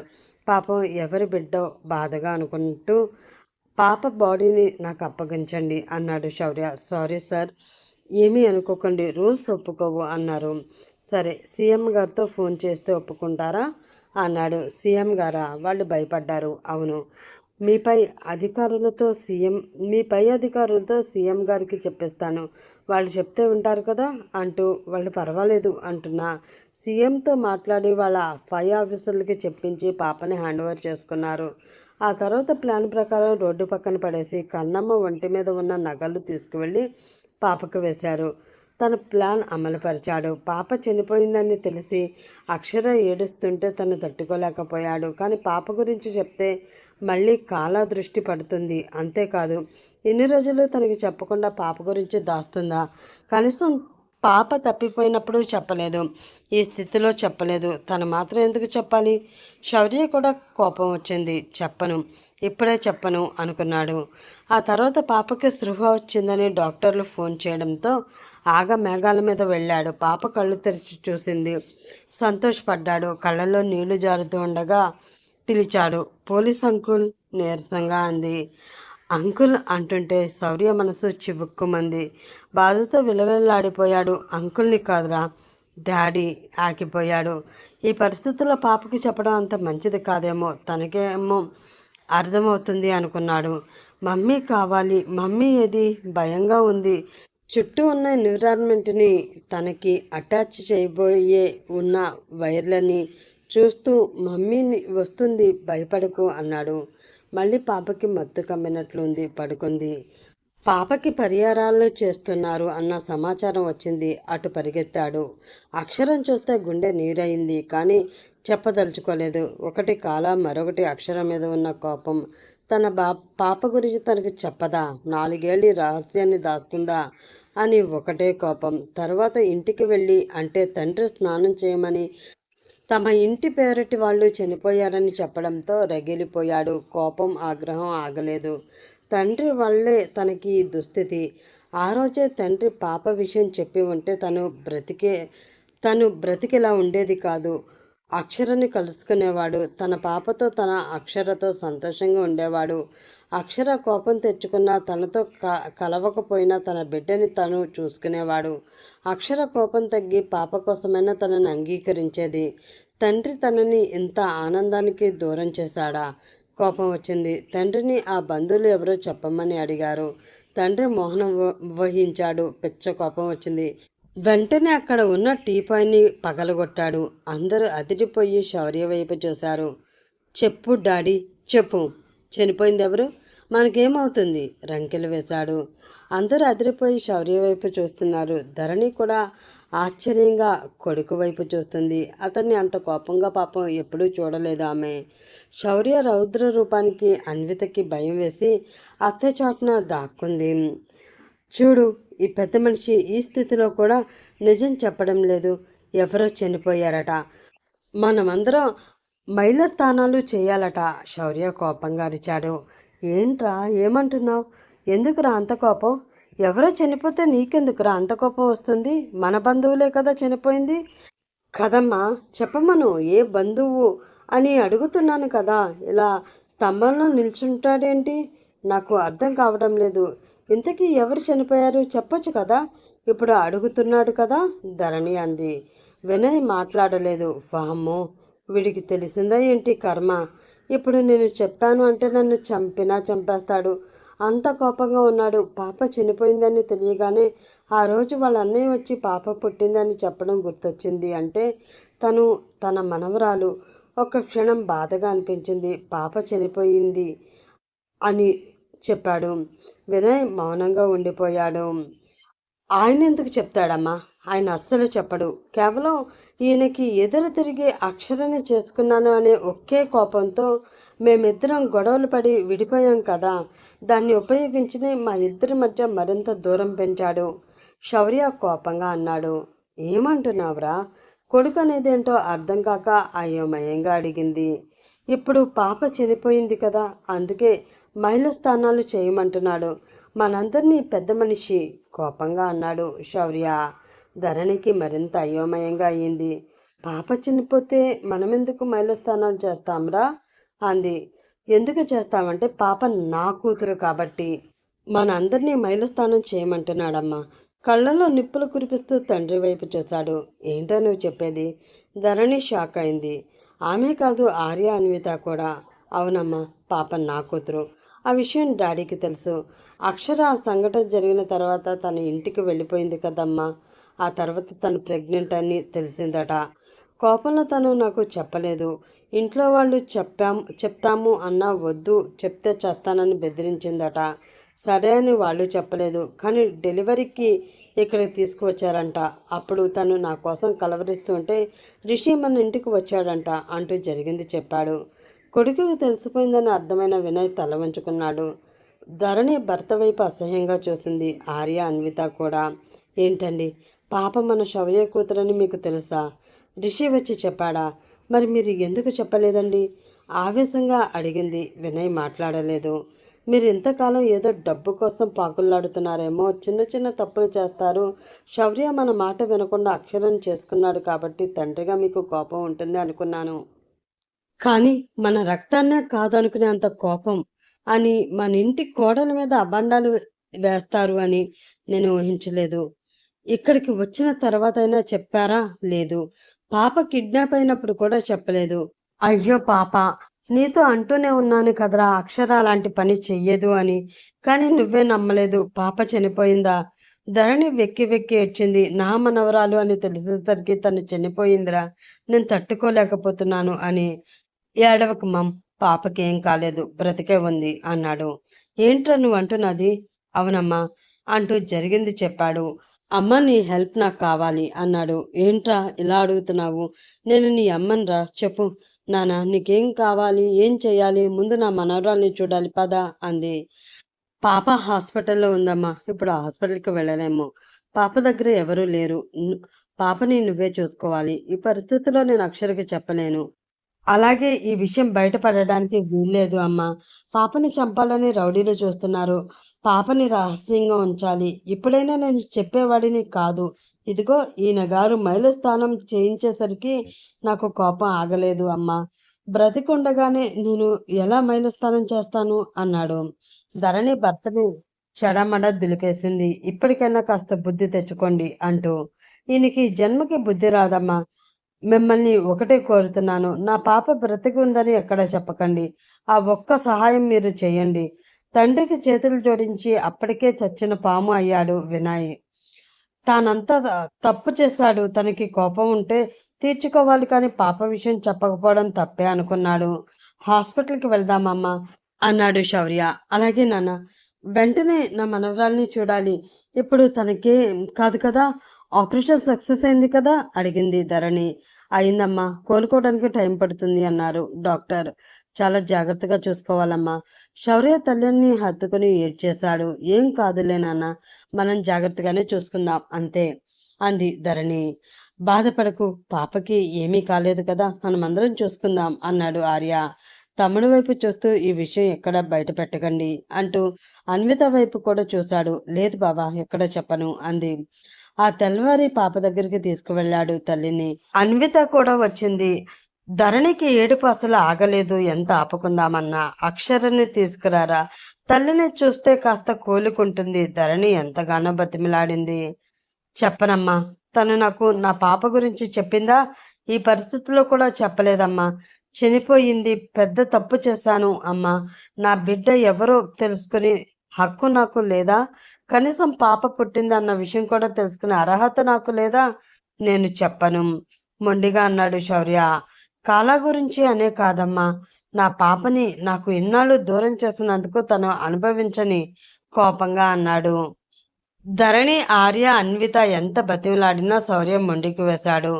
పాప తల్లి కోసం ఏడుస్తుంది. డాక్టర్లు కూడా తల్లిని తీసుకువస్తే మంచిది. పాప కోలుకుంటుంది అని చెప్పారు. పాప ఏడుస్తుందని శౌర్య స్వేచ్ఛకి ఫోన్ చేసి ఒకసారి హాస్పిటల్కి రండి అన్నాడు. వాళ్ళకి అర్థం కాలేదు. ఏమైందో ఏంటి అని పరిగెత్తుకు వచ్చేసరికి పాపని చూపించారు. ఇద్దరూ ఆశ్చర్యపోయారు. రిషి అయితే నమ్మలేకపోయాడు. పాప బ్రతికే ఉందా అన్నాడు. అవును పాప దొరికింది. ఆపరేషన్ చేయించాను అన్నాడు. ఓ మై గాడ్ మేమందరం ఎంత బాధపడుతున్నాము. కన్నమ్మ అంటూ మేనకోడల్ని హత్తుకుని ఏడ్చేశాడు. నేను వెంటనే అక్షరకు చెప్తాను. తను తిండి నీళ్లు మానేసి పాప కోసం ఏడుస్తుంది అన్నాడు. చెప్తే బాగుండేది రిషి. పాప ఏడుస్తుందని మీకనే చెప్పాను. అక్షరకు చెప్పడానికి వీల్లేదు అన్నాడు శౌర్య. ఇద్దరు షాక్ అయ్యారు. ఏమంటున్నావు శౌర్య అన్నాడు రిషి. అవును పాప బ్రతికుందని తెలిస్తే తన ప్రాణాలకే ప్రమాదం. అంతేకాదు నీ చెల్లి ఇన్ని రోజులు నాకు ఈ విషయం చెప్పకుండా దాచింది. అనుభవించని ఏడవని తను కూడా కోపంగా అన్నాడు శౌర్య. అతే మీరైనా చెప్పండి అన్నాడు ధరణి వైపు చూస్తూ అన్నాడు రిషి. నేను చెప్పాను కానీ శౌర్య మొండి పట్టుదల పడుతున్నాడు. నేనేం చేయాలో తెలియడం లేదు నిస్సహాయంగా అంది. ఎందుకు శౌర్య ఇంత మొండి పట్టు? అదేదో తప్పు చేసిందని నువ్వు తప్పు చేస్తావా? పాప అక్షర కోసం ఏడుస్తుంది. దానికి అసలే బాలేదు కదా. ప్లీజ్ ఎవరి మాట నేను వినను. పైగా పాపకి ప్రమాదం అని కూడా తెలిసి మళ్ళీ నేను ఏ ధైర్యంతో అక్షర దగ్గరికి పాపని పంపించగలను? మీరు కనుక ఈ విషయం చెప్తే ఇక శాశ్వతంగా పాప నా దగ్గరే ఉంటుంది. అక్షరకి ఇవ్వను. నీ ఇష్టం ఆలోచించుకోండి కోపంగా అన్నాడు. కేవలం పాప ఏడుస్తుందని మీకు చెప్పాను. మీరు పాపని ఊరుకోబెట్టండి అన్నాడు. ఏం చేయాలో అర్థం కాలేదు. కన్నమ్మ తల్లి కోసం ఏడుస్తుంది. బుజ్జగిస్తూ మమ్మీ ఆఫీస్ పని మీద వెళ్ళింది నాన్న. వచ్చేస్తుంది. మేమందరం ఉన్నాం కదా అని ఊరడించింది. కాసేపు ఊరుకున్న మళ్ళీ తల్లి కోసం అడిగింది. చిన్న పాప కావడం, హాస్పిటల్ ఎన్వైరన్మెంట్, తన శరీరానికి అన్ని వైర్లు కనెక్ట్ చేయబడి ఉండడం ఇదంతా భయపెట్టింది పాపని. పాప ఏడుస్తుందిరా. ప్లీజ్ రా అక్షరం తీసుకురారా. నీ కోపాన్ని వదిలిపెట్టి బతిమలాడింది ధరణి. పాపని ఎలా ఊరుకోబెట్టాలో నాకు తెలుసు అంటూ గబగబా పాప దగ్గరికి వచ్చి, కన్నమ్మ, నీకు డాడీని చూడాలని ఉందా అడిగాడు ఏడుస్తున్న పాపని. డాడీ అనగానే పాప కళ్ళల్లో మెరుపు. చూస్తాను ఏడుస్తూనే అంది. నేనే మీ డాడీని అన్నాడు శౌర్య. పాప ఆశ్చర్యంగా అతని వైపు చూసి, నువ్వు మా డాడీవి కాదు, నువ్వు అబద్ధం చెప్తున్నావు, నువ్వు పోలీస్ అంకుల్వి, నాకు మమ్మీ కావాలి అంటూ ఏడుపు మొదలుపెట్టింది మరింతగా అదిరా. శౌర్య మొహంలో రంగులు మారాయి. కాదు కన్నమ్మ, నేనే మీ డాడీని అని ఎంతగానో చెప్పినా వినలేదు. నువ్వు డాడీవైతే మమ్మీ నాకు చెప్తుంది కదా, నువ్వు మా డాడీవి కాదు అంది. కన్నమ్మ, నేనే మీ డాడీని. మీ మమ్మీకి నాకు గొడవైంది, అందుకనే నిన్ను తీసుకుని దూరంగా వచ్చేసింది. అందుకే నేను నీకు చెప్పలేదు అని చెప్పినా వినలేదు. ఏం చేయాలో పాలుపోలేదు. వెంటనే గుర్తొచ్చినట్లు తన వాలెట్ తీశాడు. అక్షర తాను దిగిన ఫోటో ఉంది, అది పాపకు చూపించాడు. ఫోటో చూడగానే పాప మొహం విప్పారింది. మమ్మీ అంటూ ఫోటోని తడిమి చూసింది. పక్కన ఎవరు అన్నాడు. ఫోటో చూసి అతని వైపు చూసింది. ఎవరు చెప్పు అన్నాడు. నువ్వే అంది వేలు చూపిస్తూ. మమ్మీ పక్కనే ఎవరుంటారు అడిగాడు. డాడీ అప్రయత్నంగా అంది అదీరా. కదా, మరి మమ్మీ పక్కన నేనున్నానంటే మీ డాడీని నేనే కదా అన్నాడు. పాప ఆశ్చర్యంగా అతని వైపు చూసి కాసేపు ఆలోచనలో పడింది. కావాలంటే మీ రిషి మామిని అడుగు, స్వేచ్ఛ ఆంటీని అడుగు అన్నాడు. వాళ్ళ వైపు చూసింది. అవును, మీ డాడీనే అన్నారు. మళ్ళీ ఫోటో వైపు చూసింది. నిజంగా మా డాడీవేనా అంది. నిజమే కన్నమ్మా, మీ డాడీనే నేను. లేకపోతే మమ్మీ పక్కన నేనెందుకుంటాను చెప్పు అన్నాడు. మరి మమ్మీ నువ్వే డాడీ అని ఎందుకు చెప్పలేదు? పోలీస్ అంకుల్ అంటుంటే ఎందుకు ఊరుకుంది ప్రశ్నించింది. ధరణికి నవ్వొచ్చింది. మనవరాలకే మామూలు తెలివితేటలు లేవు అనుకుంటూ, చెప్పాను కదా కన్నమ్మ, మమ్మీకి నాకు గొడవ అయింది, అందుకనే నీకు చెప్పలేదు అన్నమాట. నిజంగా నేను మీ డాడీనిరా దీనంగా అన్నాడు శౌర్య. మళ్ళీ ఫోటో వైపు చూసి ఏమనుకుందో. నీ మాటలు నమ్ముతాను డాడీ అంది. శౌర్య మొహం వెలిగిపోయింది. పాపని హత్తుకుని ముద్దులు కురిపించాడు. నువ్వు నిజంగా మాట్లాడేది కదా, మళ్ళీ అబద్ధం చెప్పవు కదా అంది.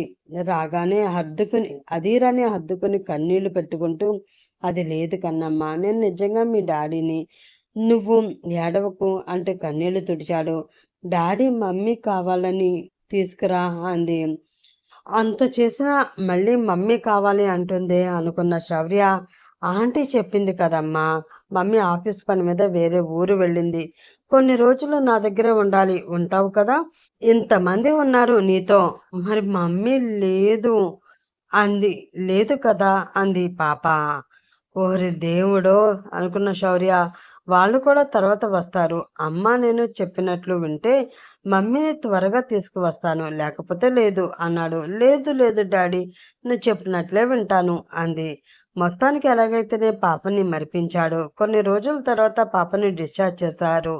వచ్చి చూస్తేనే ఉన్నారు వచ్చి చూస్తూనే ఉన్నారు. ఇంట్లో ఎవరికీ చెప్పొద్దు అని అలా చెప్పారు అని తెలిసిన మరుక్షణం పాపను తీసుకుని కనిపించకుండా వెళ్ళిపోతాను అని బెదిరించడంతో ఇద్దరు నోరు విప్పలేదు. సరిపోయారు ఇద్దరు మొగుడు పెళ్ళాళ్ళు అని రిషి స్వేచ్ఛ తిట్టుకున్నారు.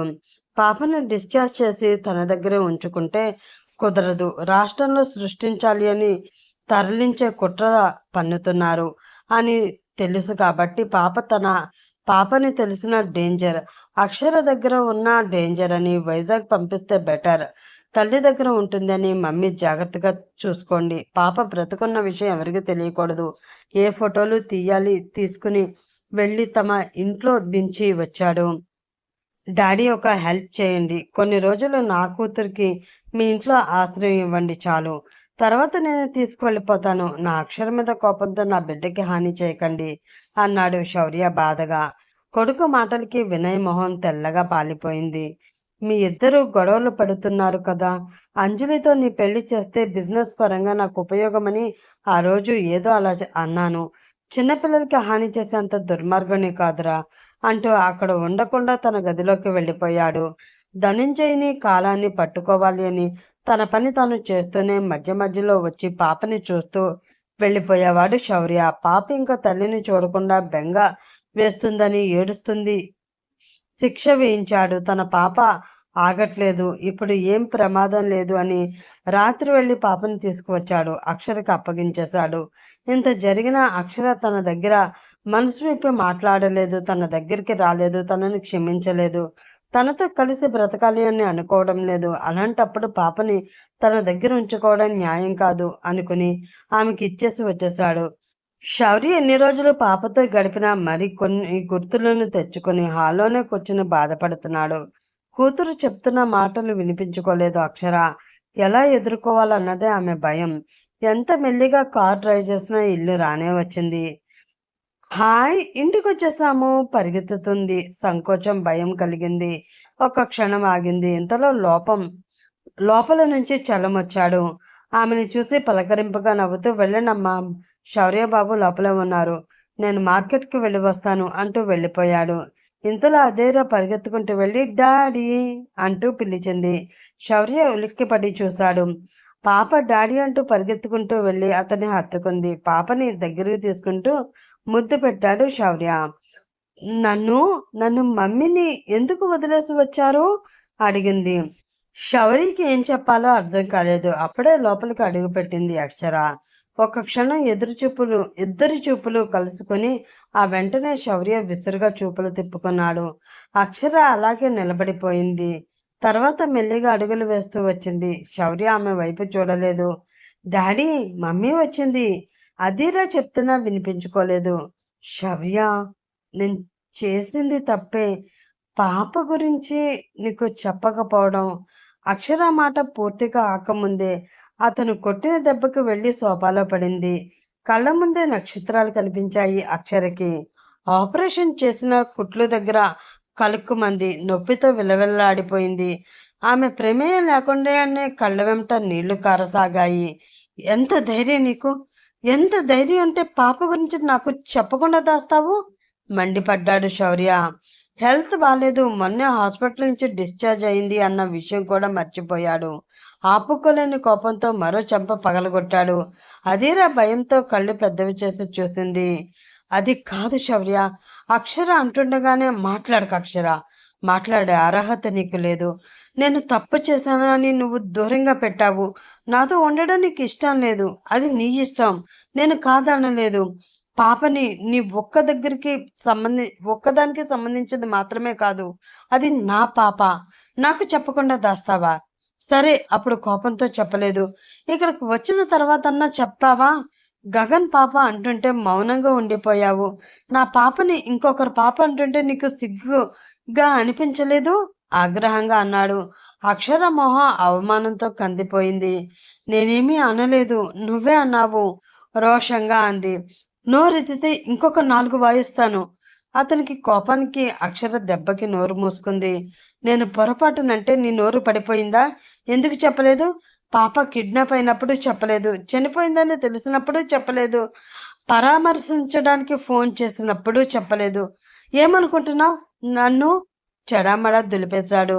అక్షర్ని అనాలని ఆక్రోశం అంతా వెళ్ళగక్కాడు. అక్షర కిక్కురు మనలేదు. చెప్పు, ఎందుకు చెప్పలేదు?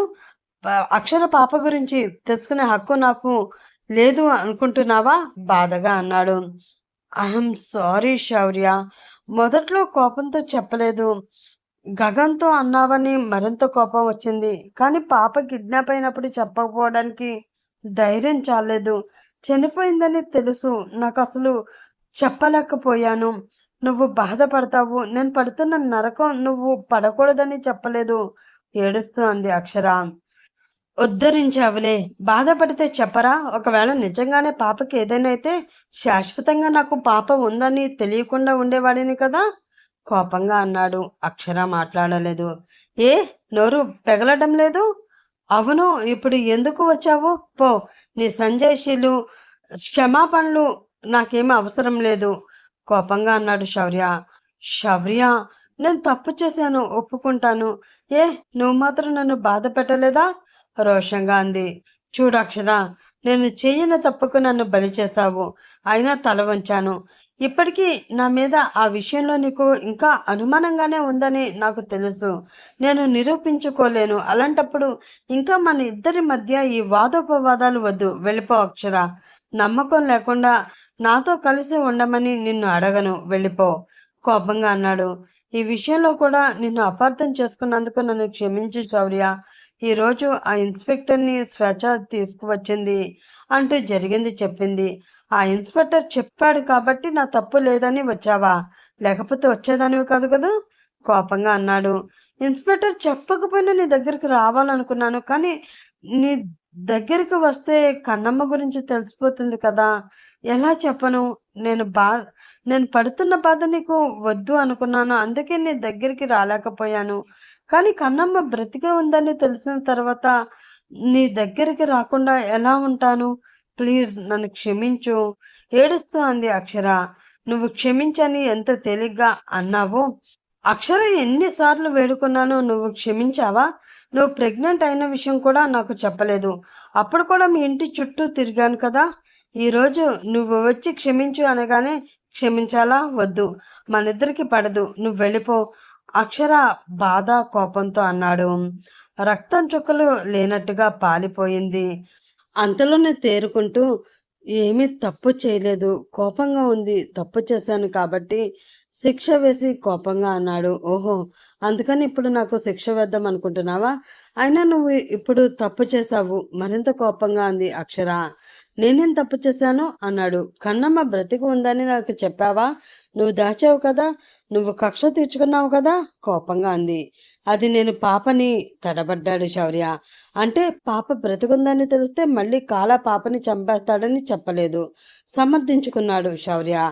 అది పరిస్థితి అని నాకు చెప్తే పాపని చూసేదాన్ని కదా! నేను బయటికి చెప్పేదాన్ని కాదు కదా! నువ్వు కావాలని నా మీద నీకు కక్ష తీర్చుకున్నావు. పెద్ద ఇప్పుడు ఉపన్యాసం ఇస్తున్నావు. అక్షర రివర్స్‌లో దులిపేసింది. వామ్మో! ఈ విషయంలో అక్షరకి దొరికిపోయానే అనుకుంటూ, హా! చెప్తే నువ్వు ఊరుకుంటావా? ఊరంతా తెలిసేలాగా పేపర్‌లో రాసేదానివని చెప్పలేదు అన్నాడు. మాట్లాడితే ఇదొకటి. నువ్వు, మమ్మీ, అత్తయ్య అందరూ కూడా అదే పట్టుకుంటారు.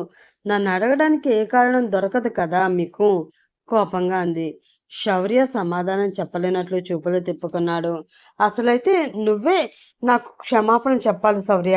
పోనీలే అని నేను నీ దగ్గరికి వచ్చాను చూడు, నాది బుద్ధి తక్కువ అంది. శౌర్య కోపంగా అయితే ఎందుకు వచ్చావు పో అన్నాడు. నా కన్నమ్మ రా కన్నమ్మ వెళ్ళిపోదాం అంది. అప్పటి వరకు ఇద్దరు వైపు భయంగా చూస్తున్నా అసలు మీ ఇద్దరు ఎందుకు గొడవ పడుతున్నారు? డాడీ నువ్వు మమ్మీని ఎందుకు కొట్టావు అంది. శౌర్య గతుక్కుమన్నాడు. అలా అడుగు కన్నమ్మ. ఎంత గట్టిగా కొట్టాడో అతని వైపు చూస్తూ అంది. నువ్వెందుకు మమ్మీ డాడీతో ఎప్పుడు చూడు గొడవ పడతావు? అంతే. ఈసారి తెల్లమొహం వేసి చూసింది అక్షర. అలాగడుగు అన్నాడు శౌర్య కూతుర్ని దగ్గరికి తీసుకుంటూ. మీ డాడీతో ఎప్పుడు గొడవ పడను కన్నమ్మ. తేరుకుంటుంది. నువ్వు డాడీతో గొడవపడే కదా నన్ను తీసుకుని దూరంగా వచ్చేసావు. డాడీ అని నాకు చెప్పలేదు. పాపం డాడీ ఎంత ఏడ్చాడో. అప్పుడు కూడా ఇద్దరు అరుచుకున్నారు. అసలు మీ ఇద్దరికి గొడవ ఎందుకు వస్తుంది? చాక్లెట్లు పంచుకోవడంలో మిస్టేక్ అయిందా?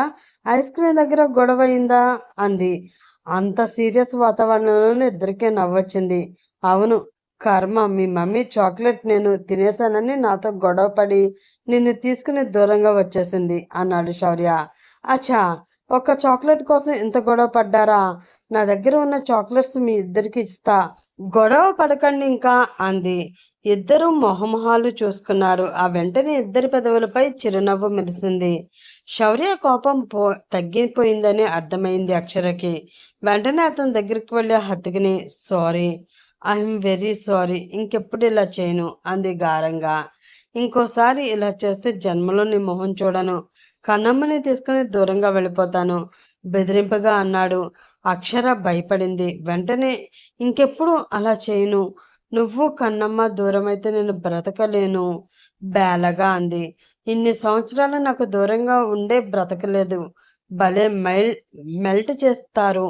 నిజంగా శౌర్య నీకు దూరంగా బ్రతికేనే కానీ సంతోషంగా అయితే జీవించలేదు. నువ్వు గుర్తురాని క్షణం లేదు. కన్నమ్మ ఉంది కాబట్టి ఈ మాత్రం బ్రతికాను. లేకపోతే అక్షర గొంతులో ఏదో అడ్డుపడినట్లు ఆగిపోయింది. ఆమె మాటలకి చెలించిపోయిన శౌర్య, ప్లీజ్ అక్షర, జరిగిందేదో జరిగిపోయింది. అదంతా మనం గుర్తు చేసుకోవద్దు. నువ్వు, నేను, మన పాప, మన కుటుంబం అంతే. ఆమెని హత్తుకుంటూ అన్నాడు. నన్ను మర్చిపోయారు మీ ఇద్దరు. నేను ఇక్కడే ఉన్నాను అంది అధీర బొంగమూతి పెట్టి. నిన్నెలా మర్చిపోతాం కన్నమ్మా అంటే ఇద్దరు పాపని హత్తుకున్నారు. పాప ఇద్దరి బుగ్గల మీద ముద్దులు కురిపించింది సంతోషంతో. అమ్మయ్య, నాకు డాడీ ఉన్నాడు. రేపు నన్ను స్కూల్కి తీసుకువెళ్తారు మమ్మీ. మా ఫ్రెండ్స్కి పరిచయం చేస్తాను అంది సంతోషంగా. అలాగే, ఇక నుంచి మీ డాడీనే స్కూల్కి రెడీ చేస్తాడు. నేను స్కూల్లో దించుతాడు. నాకు ఒక బాధ తప్పుతుంది నవ్వుతూ అక్షర అంది. నా కన్నమ్మని రెడీ చేయడం నాకెంత పెద్ద పని కాదులే శౌర్య, మురిపెంగా అన్నాడు కూతుర్ని ముద్దు పెట్టుకుంటూ. అంతలోనే అక్షర గుర్తొచ్చినట్లు, శౌర్య పాపకి ఆపరేషన్ చేయించాలి, చాలా లేట్ అయిపోయింది కంగారుగా అంది. నువ్వేమి కంగారు పడుకో, పాప దొరికిన రాత్రి నేను ఆపరేషన్ చేయించేశాను అంటూ చెప్పాడు. అవునా అంటూ పాప దగ్గరకి తీసుకుని చూసింది. అవును మమ్మీ, నాకు ఆపరేషన్ అయిపోయింది. అప్పుడు నాని, స్వేచ్ఛ ఆంటీ, రిషి మామ అందరూ వచ్చారు కదా. శౌర్య వైపు చూసింది. అంటే వాళ్ళకి చెప్పానులే పాప ఏడుస్తుందని అన్నాడు. పాప ఏడుస్తుందని వాళ్ళకి చెప్పావు కానీ కన్న తల్లికి నాకు చెప్పలేదు. నేను పనికి రాకుండా పోయాను కోపంగా అంది. నువ్వు మళ్ళీ మొదలు పెట్టుకో, అప్పుడున్న పరిస్థితులు అలా చేయవలసి వచ్చింది. ఇక పాపకు ఏమీ దిగులేదు, నార్మల్ అయిపోయింది. అతని వైపు కోపంగా చూసిన అక్షర మళ్ళీ అంతలోనే కూల్ అవుతూ అతన్ని హత్తుకుంటూ, పాప గురించి నాకు చాలా బెంగగా ఉండేది శౌర్య. ఇప్పుడు పాపకి ఏం కాదన్న వార్త వినగానే చాలా సంతోషంగా ఉంది. ఎంత ఏడ్చానో. అక్షర కళ్ళలో నీళ్లు జాలువారాయి. పాప గురించి నాకు చెప్పాలి కదా అక్షర, ఒక్కదానివే ఎంత బాధ అనుభవించావు. ఆమె తల ప్రేమగా నిమురుతూ అన్నాడు. ఏమో శౌర్య, చెప్తే నువ్వు బాధపడతావు అనుకున్నాను. పాప ఆపరేషన్ అయ్యే రోజు నిజంగా నీకు చెప్పి పాపని సర్ప్రైజ్ చేద్దాం అనుకున్నాను. అంతలో ఇలా అయిపోయింది బాధగా అంది. బాధపడకు, జరిగిందేదో జరిగిపోయింది. ఇక నుంచి మన ఇంట్లో అన్ని సంతోషాలే అన్నాడు. అంటుండగానే అక్షర ఫోన్ మోగింది. తల్లి చేస్తుంది. గబగబా ఫోన్ ఎత్తింది. మమ్మీ అంటుండగానే హ్యాపీనా అక్షర అడిగింది విద్య నవ్వుతూ. చాలా హ్యాపీ మమ్మీ. అయితే మీ అందరికీ తెలుసు నా దగ్గర దాచారన్నమాట చిరుకోపంగా అంది. నిజంగా నాకు కూడా తెలియదురా, 2 రోజుల క్రితమే తెలిసింది. నేను మొదటి నుంచి చెప్తున్నాను శౌర్య విషయంలో నువ్వు పొరపాటు పడుతున్నావని అంటూ మళ్ళీ చివాట్లు వేసింది. అబ్బా, ఇప్పుడంతా అయిపోయింది కదా, నీతో తిట్టించుకుంటాను. ఇప్పుడు హ్యాపీగా ఉన్నాను, ప్లీజ్ పెట్టేయ అంది. ఇప్పుడు మేము నీ కంటికి కనిపించంలే, మీ ఆయన వచ్చేసాడుగా అంది విద్య నవ్వుతూ.